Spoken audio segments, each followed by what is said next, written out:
গল্পটি শুরু হয় জেসিকা নামের একটি মেয়েকে দিয়ে যে তার প্রেমিকের সাথে ঝগড়ায় বিরক্ত। রাগে সে তার প্রেমিকার নুপুরি ফেলে নিউ অরলিন্সে চলে যায়।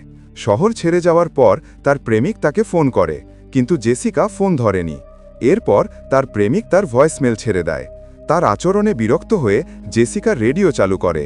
রেডিওতে খবর পাওয়া যাচ্ছে যে বিদ্যুৎ বিভ্রাটের কারণে শহর জুড়ে বিদ্যুৎ বিভ্রাট শুরু হয়েছে। ঠিক তখনই তার ফোন আবার বেজে ওঠে এবং সে যখন নিচের দিকে তাকিয়ে দেখে তার গাড়িটি দুর্ঘটনার কবরে পড়ে, যার ফলে জেসিকা অজ্ঞান হয়ে যায়। কিছুক্ষণ পর জেসিকা জ্ঞান ফিরে পায় এবং নিজেকে একটি তালাবদ্ধ ঘরে দেখতে পায়। তার পায়ে আঘাত লেগেছে এবং শিকল দিয়ে বাঁধা। সে শিকল থেকে তার পা মুক্ত করার চেষ্টা করে, কিন্তু সে ব্যর্থ হয়। তারপর সে লক্ষ্য করে যে তার জিনিসপত্র মাটিতে পড়ে আছে। একটি লাঠি ব্যবহার করে জেসিকা তার ফোনটি উদ্ধার করতে সক্ষম হয়, কিন্তু ফোনটিতে কোনো সিগন্যাল নেই। ঠিক তখনই সে শুনতে পায় কেউ একজন আসছে। কিছুক্ষণ পরে আমরা উইলিয়াম নামে একজনকে দেখতে পাই, যে এখানে জেসিকাকে শিকল দিয়ে বেঁধে রেখেছে। সে তার জন্য খাবার এনেছিল। জেসিকা তাকে ছেড়ে দেওয়ার জন্য অনুরোধ করে, কিন্তু উইলিয়াম তা শুনতে অস্বীকৃতি জানায়। তারপর সে ঘোষণা করে যে সে তাকে ছেড়ে দিতে পারবে না। তারপর সে তাকে একটি ক্রাচ দেয় যাতে জেসিকা হাঁটতে পারে। জেসিকা বলে যে যদি সে তাকে মুক্ত না করে তাহলে তার প্রেমিক তার নিখোঁজ হওয়ার খবর পুলিশে জানাবে, যাতে তাকে খুঁজে পাওয়া তাদের পক্ষে সহজ হয়। কিন্তু উইলিয়াম বলে যে কেউ তাকে খুঁজবে না, কারণ সেখানে কেউ অবশিষ্ট নেই। যাওয়ার আগে উইলিয়াম জেসিকাকে চাবি দেয়, যা দিয়ে সে দ্রুত নিজেকে মুক্ত করে এবং দরজা খোলার চেষ্টা করে, কিন্তু দরজাটি তালাবদ্ধ। জেসিকা নিরুৎসাহিত না হয়ে চাবিটি ব্যবহার করে তার ক্রাচের এক প্রান্তটি সুরক্ষিত করে। সে তার ছুরি ধারালো করে তোলে যাতে সে উইলিয়ামকে আক্রমণ করতে পারে। তাই সে দরজার কাছে অপেক্ষা করে, কিন্তু উইলিয়াম ফিরে আসে না।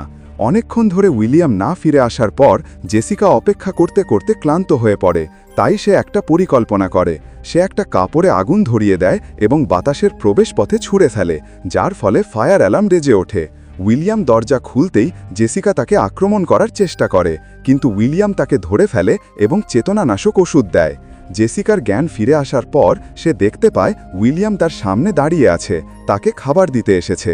উইলিয়াম তাকে বলে যে সে তার জীবন বাঁচানোর জন্য তাকে ধন্যবাদ জানানো উচিত। জেসিকা তাকে মুক্ত করতে বলে। উইলিয়াম জেসিকাকে বলে যে বাইরে যাওয়া বিপজ্জনক, কারণ পুরো শহরটি বিপজ্জনক কিছু দ্বারা আক্রান্ত হয়েছে। এই কারণেই সে তার বাংকারে নিরাপদ। উইলিয়াম বিশ্বাস করে বাইরের বাতাসে বিকিরণ আছে, তাই কয়েক বছর বাংকারে থাকাই নিরাপদ। উইলিয়ামের কথায় জেসিকা হতবাক হয়ে যায়। সে বিশ্বাস করে যে সে তার সাথে মিথ্যে বলছে, কিন্তু উইলিয়াম নিশ্চিত যে বাইরের সবাই মারা গেছে। হঠাৎ সে বাংকারের বাইরে একটি আওয়াজ শুনতে পায়। উইলিয়াম ঘর থেকে দৌড়ে বেরিয়ে যায়, কিন্তু যাওয়ার আগে সে জেসিকার ঘর তালাবদ্ধ করে যাতে সে পালাতে না পারে। কয়েক ঘন্টা পর বাংকারের ওপর থেকে আবার কিছু শব্দ শোনা যায়। জেসিকা শব্দ শুনে চমকে ওঠে। সে মনে করে বাংকারের পাশ দিয়ে একটি গাড়ি যাচ্ছে। ভাগ্যক্রমে তার ঘরের দরজা তখন খোলা ছিল, তাই সে ঘর থেকে বেরিয়ে যায়। বাংকারে সে খাবার এবং জিনিসপত্র ভর্তি অসংখ্য তাক দেখতে পায়। সেখানে সে টাইলার নামে এক ব্যক্তির সাথে দেখা করে। জেসিকা তাকে তার সাথে পালিয়ে যেতে বলে, কিন্তু টাইলার তা প্রত্যাখ্যান করে, বলে বাইরে বাতাসে বিকিরণ আছে। উইলিয়াম ঠিক তখনই সেখানে পৌঁছায়। সে জেসিকাকে বলে যে সে যে শব্দ শুনেছে তা আসলে টাইলার কিছু জিনিস ফেলে দিচ্ছিল। তারপর সে জেসিকাকে বাংকারের চারপাশে নিয়ে যায়। উইলিয়াম বাংকারটিকে ঘরের মতো করে তুলেছেন। তাকে ব্যস্ত রাখার জন্য প্রচুর জিনিসপত্র সরবরাহ করেছেন। তবে বাংকারটিতে পর্যাপ্ত খাবার এবং পানীয় মজুদ রয়েছে, যা বছরের পর বছর ধরে পুরুষদের আরামে টিকিয়ে রাখবে। তবে শুধুমাত্র একটি বাথরুম আছে, যা উইলিয়ামের শোবার ঘরে। অতএব যখন জেসিকা গোসল করতে যায়, উইলিয়াম তাকে দরজা বন্ধ না করেই গোসল করতে বলে, কারণ সে এখনও তাকে বিশ্বাস করে না। জেসিকা তারপর পর্দা দিয়ে বাথরুম বন্ধ করে গোসল করে। কিছুক্ষণ পর বিদ্যুৎ ওঠানামা করতে শুরু করে। এটি দেখে জেসিকা মনে করে এটি একটি গাড়ির পাশ দিয়ে যাচ্ছিল।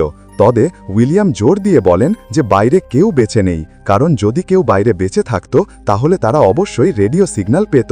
উইলিয়াম মেগান নামের একটি মেয়ের কথা উল্লেখ করেছেন, কিন্তু তিনি বলেননি যে মেগান এখনও তার সাথে আছে কিনা। জেসিকা তাকে সন্দেহ করে এবং তার বারবার পীড়াপিড়িতে উইলিয়াম তাকে প্রধান ফটকে নিয়ে যায় এবং জানালা দিয়ে দেখায়। জেসিকা বাইরে মৃত কণ্ঠস্বর দেখতে পায়। উইলিয়াম তাকে বলে যে বিষাক্ত বাতাসে তাদের মৃত্যু হয়েছে, কিন্তু তারপর ট্রাকে রক্তের দাগ দেখে জেসিকা উইলিয়ামের উপর সন্দেহ করে। এরপর টাইলার এবং জেসিকা উইলিয়ামের সাথে আলোচনা করে।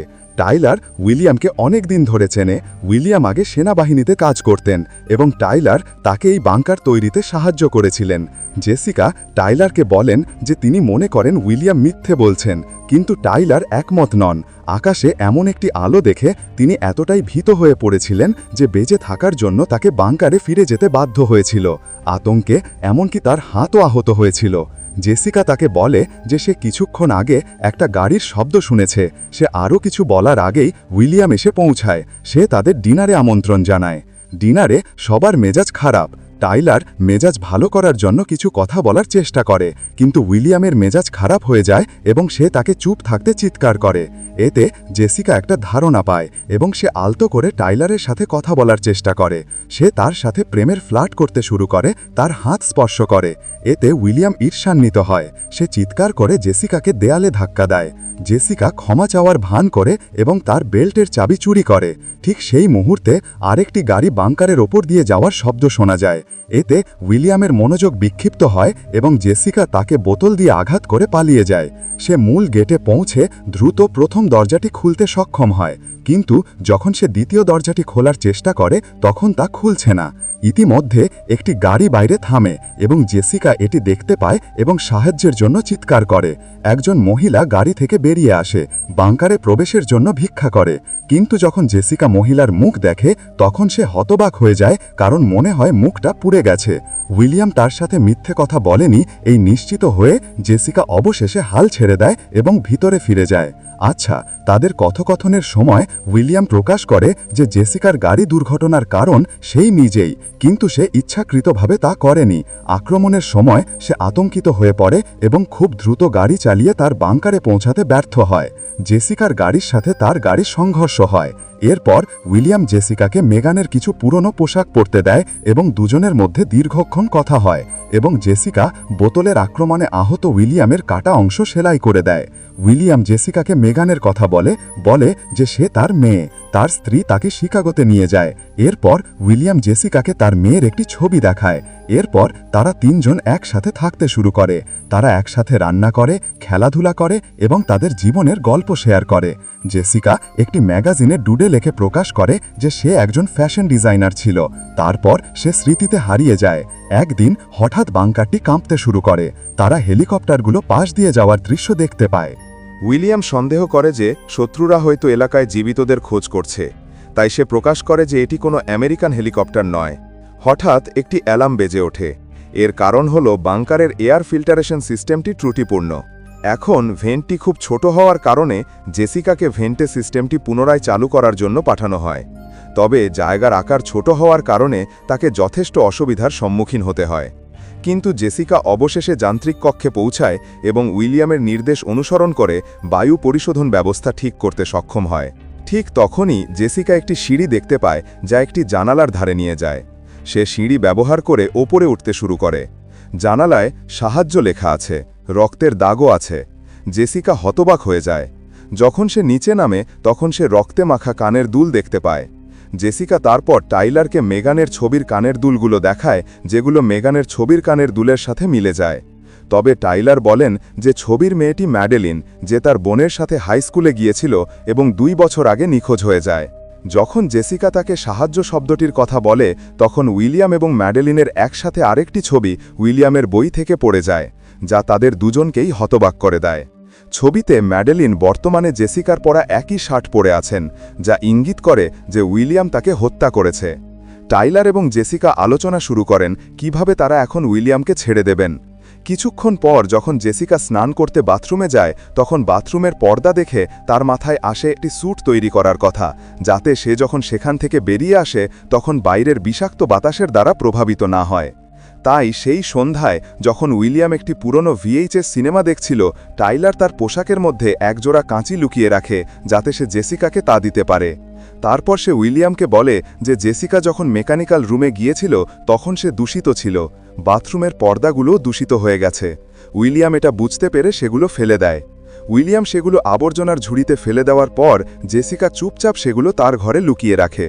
ইতিমধ্যে জেসিকা তার ঘরে কয়েকদিন ধরে বাংকারের আশেপাশে পাওয়া উপকরণ ব্যবহার করে স্যুটটির কাজ করছে, মাস্কের জন্য প্লাস্টিকের বোতলের মতো। স্যুট তৈরির সময় যখনই সে উইলিয়ামের আসার কথা শুনতে পায় তখনই সে তার গদির নিচে সবকিছু লুকিয়ে রাখে। একদিন উইলিয়াম জেসিকা এবং টাইলারকে ক্যাবিনেট থেকে একটি ব্যারেল বের করতে বলে। সে প্রকাশ করে যে এতে খুবই বিপজ্জনক অ্যাসিড রয়েছে। সে আরও জানায় যে সে টাইলারের বিছানায় কিছু জিনিসপত্র পেয়েছে। উইলিয়াম টাইলারকে সেগুলি সম্পর্কে জিজ্ঞাসা করে। টাইলার তার পরিকল্পনা রক্ষা করার জন্য মিথ্যা বলে যে সে অস্ত্র তৈরির জন্য জিনিসপত্র নিয়েছিল, কারণ সে চেয়েছিল জেসিকা তাকেও সম্মান করুক যেমন সে উইলিয়ামকে সম্মান করে। টাইলার উইলিয়ামের কাছে ক্ষমাও চান। সে ক্ষমা প্রার্থনা করে এবং উইলিয়াম রাজি হয়, কিন্তু হঠাৎ সে টাইলারের মাথার গুলি করে। জেসিকা এতে ভীত হয়ে পড়ে। উইলিয়াম তার কাছে আসে এবং বলে যে সে এটা তার জন্য করেছে, কারণ যদি টাইলার এটিকে অস্ত্রে পরিণত করত তাহলে সে তাকে আঘাত করতে পারত। এরপর উইলিয়াম তাকে তার ঘরে পাঠায়। জেসিকা টাইলারের মৃত্যুতে গভীরে শোকাহত এবং তার পরিচয়পত্রের দিকে তাকালে তার কথা মনে পড়তে থাকে। স্নানের পর উইলিয়াম জেসিকার কাছে আসে। সে জেসিকাকে কিছু আইসক্রিম দেয় এবং বলে যে তারা এখন এখানে পরিবার হিসাবে থাকতে পারে। উইলিয়াম চলে যাওয়ার পর জেসিকা টাইলারের মানিব্যাগে তার কলেজ বাসের টিকিট দেখতে পায়। সে সিদ্ধান্ত নেয় যে তার হাল ছাড়া উচিত নয়। তাই জেসিকা সেখান থেকে বেরিয়ে আসার জন্য একটি স্যুট তৈরির কাজ শুরু করে। স্যুট তৈরি করার সময় সে উইলিয়ামের আগমন শুনতে পায় এবং দ্রুত সবকিছু লুকিয়ে ফেলে, কিন্তু ঘটনাক্রমে মুখোশটি ফেলে দেয়। তাই সে মুখোশটি একটি ভেন্টে লুকিয়ে রাখে। উইলিয়াম তাকে রাতের খাবারের জন্য নিমন্ত্রণ জানাতে এসেছে। ঠিক তখনই ভেন্ট থেকে একটি স্ক্রু পড়ে যায়। তাই সে ভেন্ট পরীক্ষা করে, কিন্তু সে মাস্কটি খুঁজে পায় না। সে জেসিকাকে জিজ্ঞাসা করে কেন ভেন্টের কভারটি আলগা। তারপর সে গদির নিচে কিছু দেখতে পায়। তাই সে জেসিকাকে ধাক্কা দিয়ে গদিটি সরিয়ে দেয়। এর ফলে সে স্যুট এবং অন্যান্য জিনিসপত্র দেখতে পায়। হাউএভার, জেসিকা এই সুযোগটি কাজে লাগিয়ে ঘর থেকে পালাতে শুরু করে। এরপর জেসিকা রাসায়নিক কুলেন্ট আনতে উইলিয়ামের ঘরে যায়। সেখানে সে টাইলারের দেহ অ্যাসিডে ডুবে থাকতে দেখে। উইলিয়াম এসে তাকে থামানোর চেষ্টা করে। যাই হোক, জেসিকা তার দিকে অ্যাসিডের ব্যারেল ছুঁড়ে মারে। অ্যাসিড ছড়িয়ে পড়তে শুরু করলে জেসিকা দরজা দিয়ে লাফিয়ে ঘর থেকে বেরিয়ে যায়। শীঘ্রই অ্যাসিড আগুনের সূত্রপাত করে। ইতিমধ্যে জেসিকা তার ঘর থেকে স্যুটটি বের করে আনে। উইলিয়াম তার পিছনে যাওয়ার চেষ্টা করে, তাই জেসিকা তার ওপর একটি তাক ফেলে দেয়। কিন্তু তার ভাগ্য খারাপ, কারণ আগুন মূল ফটকে ছড়িয়ে পড়েছে। জেসিকা সরু ভেন্ট দিয়ে এগিয়ে যাওয়ার চেষ্টা করে। এদিকে উইলিয়াম জেসিকাকে হত্যা করার চেষ্টা করে, ভেন্টে ছুরি দিয়ে আঘাত করে, কিন্তু সে প্রতিবারই এড়িয়ে যায়। তারপর উইলিয়াম তার পা ধরে তাকে টেনে সরিয়ে দেয়, কিন্তু জেসিকা তাকে লাথি মারে যতক্ষণ না সে ছেড়ে দেয়। অনেক চেষ্টার পর অবশেষে সে অন্য ঘরে পৌঁছায়। সে স্যুটটি পরে এবং ছেঁড়া অংশটি সিল করার জন্য টেপ লাগিয়ে দেয়। তারপর সে সিঁড়ি বেয়ে ওপরে উঠে কুল্যান্ট ব্যবহার করে তালা ভাঙে। অনেক চেষ্টার পর সে তালা ভেঙে বাংকার থেকে বেরিয়ে আসতে সক্ষম হয়। বাইরে সে উইলিয়ামের ট্রাক দেখতে পায়। জেসিকা সাবধানে চারপাশে তাকায় এবং উইলিয়ামের ট্রাকের দিকে দৌড়ে যায়। সামনের দিকে হোঁচট খেতে খেতে সে ভুলবশত তার স্যুটটি ছিঁড়ে ফেলে, তাই সে টেপ দিয়ে তা সিল করে দেয়। ঠিক তখনই সে একটি শব্দ শুনতে পায় এবং ওপরের তলায় দৌড়ে যায়। ওপরের দিকে তাকিয়ে সে দেখতে পায় কিছু পাখি মাথার ওপর দিয়ে উড়ছে। এর মানে বাতাস পরিষ্কার। সে তার মুখোশ খুলে গভীর নিঃশ্বাস নেয়, নিরাপদে থাকার আনন্দে। ঠিক তখনই আকাশে আর একটি শব্দ প্রতিধ্বনিত হয় এবং জেসিকা দূরে একটি জাহাজ দেখতে পায়। তারপর সে কাছাকাছি ঝোপের মধ্যে কিছু একটা নড়াচড়া করতে দেখে। ভেবে যে এটা অবশ্যই উইলিয়াম, সে লুকিয়ে পড়ে। ঠিক তখনই আগুনের ফলে বাংকারটি বিস্ফোরিত হয়।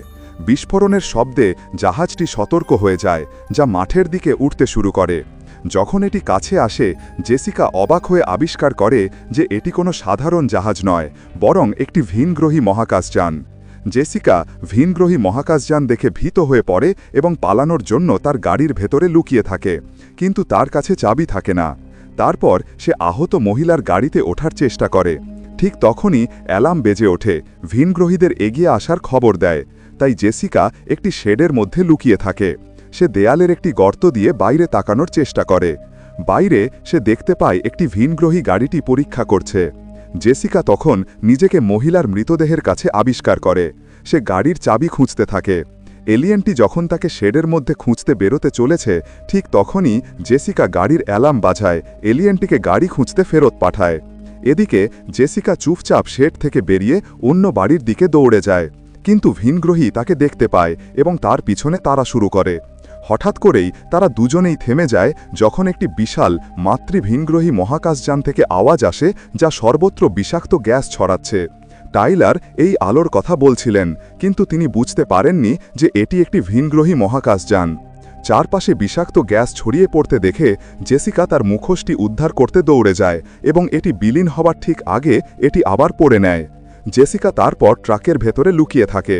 ঠিক তখনই ভিনগ্রহীটি দরজা বন্ধ করে দেয়। জেসিকা আর কিছু ভাবতে পারার আগেই মহাকাশযানটি হঠাৎ গাড়িটিকে ওপরের দিকে টেনে তুলতে শুরু করে। জেসিকা ট্রাকের ভেতরে একটি লাইটার এবং এক বোতল মদ দেখতে পায়। সে একটি বোতল খুঁজে পায় এবং দ্রুত একটি বোমা তৈরি করে। গাড়িটি মহাকাশযানের কাছে পৌঁছানোর সাথে সাথে সে বোমাটি ছুঁড়ে মারে, যার ফলে এটি বিস্ফোরিত হয়। এর ফলে জেসিকার গাড়িটি পড়ে যায়। এত উঁচু থেকে পড়ে যাওয়ার পরেও গাড়িটি জেসিকার জীবন রক্ষা করে। মহাকাশযানটি মাঠের মাঝখানে বিধ্বস্ত হয়। এরপর জেসিকা মহিলার গাড়িতে উঠে পালিয়ে যায়। পালানোর সময় তার গাড়িটি 10 ক্লোভারফিল্ডস চিহ্নিত একটি ডাকবাক্সে ধাক্কা খায়। কিছুক্ষণ পরে গাড়ির রেডিও ঘোষণা করে যে বেঁচে থাকাদের ব্যাটেন রুজে পাওয়া গেছে এবং বাকি বেঁচে থাকাদেরও সেখানে পাওয়া যাবে। আরেকটি দলকে হিউস্টনে ভিনগ্রহীদের সাথে লড়াই করতে দেখানো হয়েছে। রাশিয়ায় যাওয়ার পরিবর্তে জেসিকা ব্যাটেন হিউস্টনে ভিনগ্রহীদের সাথে লড়াই করার সিদ্ধান্ত নেন এবং এখানেই এই আশ্চর্যজনক সিনেমাটি শেষ হয়।